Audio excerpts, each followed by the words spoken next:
வெற்றிவேல் முருகனுக்கு அரோகரா.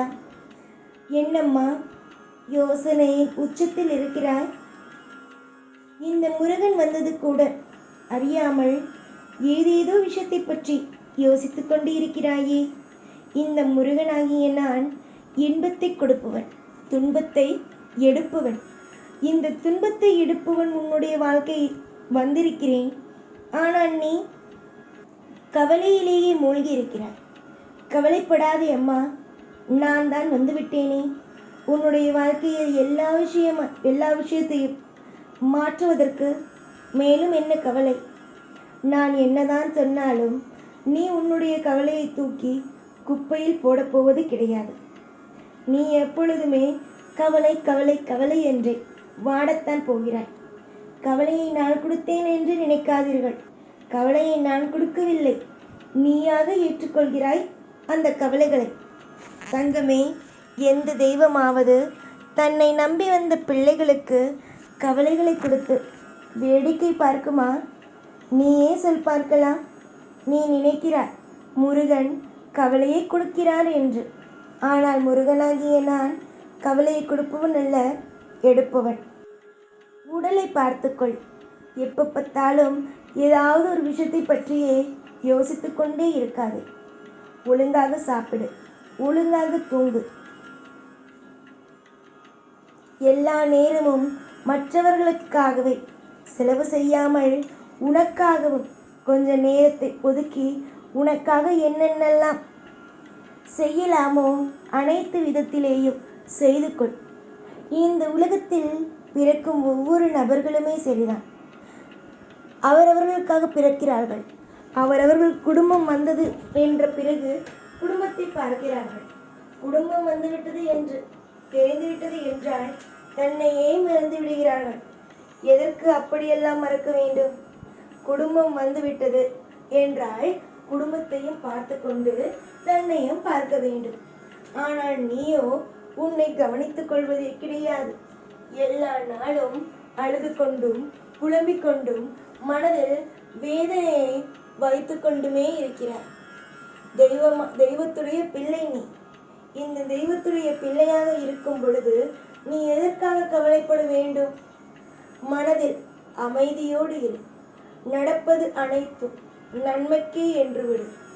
யாரை பார்த்தாலும் உன்னிடம் இல்லாத ஒரு விஷயத்தை பற்றி தான் கேட்பார்கள். உதாரணத்திற்கு, ஒரு நபருக்கு குழந்தை இல்லை என்று வைத்துக் கொள்ளுங்கள். குழந்தை இல்லையா என்று கேட்டு கஷ்டப்படுத்துவார்கள். அதுவே ஒரு நபருக்கு உடல்நிலை சரியில்லை என்றால், உடல்நிலை சரியில்லாமல் இருக்கிறதே, எப்படி இருக்கிறது என்று கேட்பார்.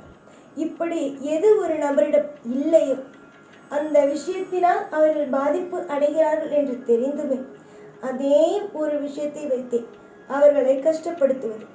இதுதான் இங்கு இருக்கும் மனிதர்கள் செய்யும் ஒரு விஷயம். நீ எப்பொழுதும் அந்த மாதிரியான விஷயத்தை செய்து விடாதே. யாரிடம் ஒன்று இல்லையோ அவர்களுக்கு ஏற்கனவே அந்த கவலைகள் அவர்களை போட்டு வாட்டும்.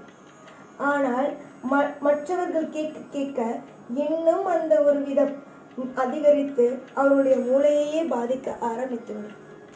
யாரிடம் எது இல்லை என்றால் மற்றவர்களுக்கு என்ன? முதலில் இந்த ஒரு விஷயத்தை மாற்றுவது உங்களுக்கு நல்லது. அதுவே உங்களுக்கு திரும்பி விட்டது என்றால் உங்களால் தாங்க முடியுமா? உங்களிடம் எல்லாம் இருப்பதினால் தானே நீங்கள் மற்றவர்களை பார்த்து கேட்கிறீர்கள்.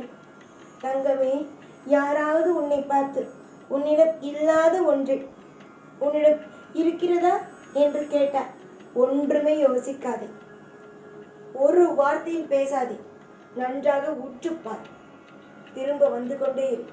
அவர்களுக்கு இல்லையே, இல்லை நான் அதுக்காகலாம் எனக்கும் கவலையாக தான் இருக்குது, எனக்கும் அதை பற்றிலாம் யோசனையாக தான் இருக்குன்னு பதிலை கொடுக்காது. அவங்க நினைக்கலாம் நீ திமிரு பிடித்தவள் என்று. நினைக்கட்டுமே, அதனால என்ன? உன்னை என்ன செய்ய போறாங்க? அடுத்த வாட்டி கேட்காம இருப்பாங்க. சரியா? விசேஷம் விசேஷம் என்று ஏதாவது ஒன்றை போகும் பொழுதெல்லாம் யாராவது ஒரு நபர் உன்னை கஷ்டப்படுத்துவதே வேலையாக வைத்திருக்கிறார்கள். இனிமேல் நான் சொன்ன விஷயத்தின் படியே நடந்து கொள். சில நேரத்தில் மற்றவர்கள் உன்னை பார்த்து கேட்கும் பொழுது சில விஷயம் இல்லாத சில விஷயத்தை பார்த்து உன்கிட்ட இது இருக்கா இது இருக்கா அது இருக்கான்னு கேட்கும் பொழுது உன்னுடைய முகத்தை பார்க்கவே கஷ்டமாக உள்ளது. தருவதற்கான நேரம் இருக்கு, ஆனால் மற்றவர்கள் கேட்கும் பொழுது உன்னுடைய வாடிய முகத்தை காண மனமும் மிகவும் கஷ்டப்படுகிறது. அதனால் தயவு செய்து நான் சொன்ன விஷயத்தை மட்டும் செய்துவிட்டு வா. நன்றாக உற்றுப்பார், என்ன சொல்கிறார்கள் என்பதை உற்று பார்த்து பதிலே சொல்லாமல் திரும்பி வா. வாய் இருக்கிறது என்பதற்காக ஏதாவது ஒரு விஷயத்தை கேட்டு மற்றவர்களை புண்படுத்துவது இங்கு இருக்கும் சிலருடைய வேலையாகவே மாறிவிட்டது. சரிதானே நான் சொல்வது? உன்னுடைய வாழ்வில் எல்லாவற்றிலும் ஒரு மாற்றம் உண்டு. கூடிய சீக்கிரத்தில் உன் வாழ்க்கையில் எதெல்லாம் உன்னிடம் இல்லை என்று வைத்துக்கொண்டு உன்னிடம் இது இருக்கிறதா அது இருக்கிறதா, இந்த விஷயத்தில் ஏதாவது மாற்றம் உள்ளதா என்று கேட்கிறார்களோ அவர்களுக்கெல்லாம் எதை வைத்து அவர்கள் திமிராகவும் மரியாதை இல்லாமலும் கஷ்டப்படுவார்கள் என்று தெரிந்தும் கேட்கிறார்களோ அது அதற்கான தண்டனையும் அது அதற்கான எல்லா விஷயமும் அவரவர்களுக்கும் கிடைக்கும். பொறுத்திருந்து பார், உன் வாழ்க்கை எவ்வளவு சிறப்பாக இருக்கிறது என்று. எதிலேயும் அவசரம் வேண்டாம். எனக்கு ஏன் செய்யவில்லை, எனக்கு ஏன் முருகா செய்யவில்லை என்று கவலை வேண்டாம். முருகன் ஒரு இடத்தில் அமைதியாக இருக்கிறேன் என்றால் அதற்கு காரணம் உண்டு. அதை இங்கு எத்தனை பேர்கள் புரிந்து வைத்திருக்கிறீர்கள்? சொல்லுங்கள் பார்க்கலாம். யாரும் புரிந்து வைப்பது கிடையாது. ஒரு இடத்தில் இந்த முருகனாகிய நான் அமைதியாக இருக்கிறேன். உன்னை ஒரு நபர் பேசுகிறார், ஆனால் அவர் பேசும் முறைக்கும் நான் எந்த தண்டனையும் கொடுக்காமல் அமைதியாக இருக்கிறேன் என்றார். அவருக்கு பின்னாடி மிகப்பெரிய ஒரு திட்டத்தை வைத்து அவர் வாழ்க்கையிலேயே அவர்களை கவிழ்த்துவிடப் போகிறேன் என்று அர்த்தம். புரிந்ததா? எல்லாவற்றுக்கும் காரணம் உண்டு. காரணம் இல்லாமல் எந்த தெய்வமும் இங்கு அமைதியாகலாம் இருப்பதல்ல. நம்புங்கள், உங்களுடைய வாழ்க்கையில் நான் இருக்கிறேன் எல்லா விஷயத்திலேயும் துணையாக என்று. முருகனை நம்பியவர்களுக்கு இங்கு என்றுமே நல்ல விஷயம்தான். எனக்கு எப்பொழுதும் என்னுடைய பிள்ளைகள் என்றால் பிடிக்கும்.